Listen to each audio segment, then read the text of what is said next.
Bishanikech, Kimakinwol, Tani Wikech. Bishanikech in Wetlakesh, Kimakinwol, Tani Wikech. Incabay Luis Alfredo Canultum. Hola, ¿qué tal? ¿Cómo están? Mi nombre es Luis Alfredo Canultum, soy supervisor escolar. Bishabele, Incabay, Norma Leticia Coyicantum. Buenas noches.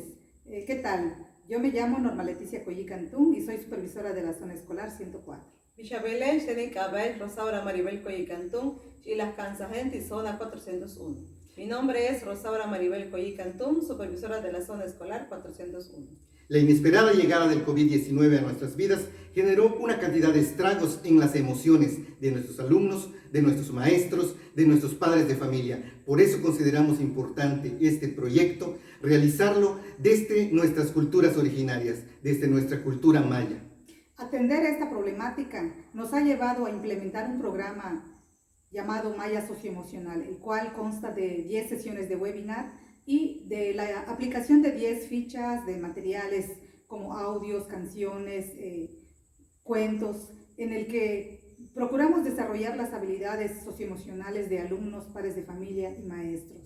Maya Socioemocional es una práctica innovadora y ejemplar, ya que ha sido capaz de desarrollar las habilidades socioemocionales de toda una comunidad escolar. Ha sido también capaz de generar el interés y la colaboración por parte de la Asociación Civil Atentamente y el apoyo de la Secretaría de Educación, generando de esta manera que se extienda hacia otros niveles y modalidades, como lo es educación inicial, educación preescolar general, primaria, indígena y general. Por lo tanto, se han propuesto materiales muy innovadores, tanto en la lengua indígena, y son materiales de muy buena calidad por la parte que se ha considerado en lengua maya.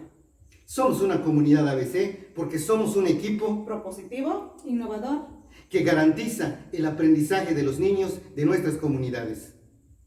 Muchas gracias. Gracias.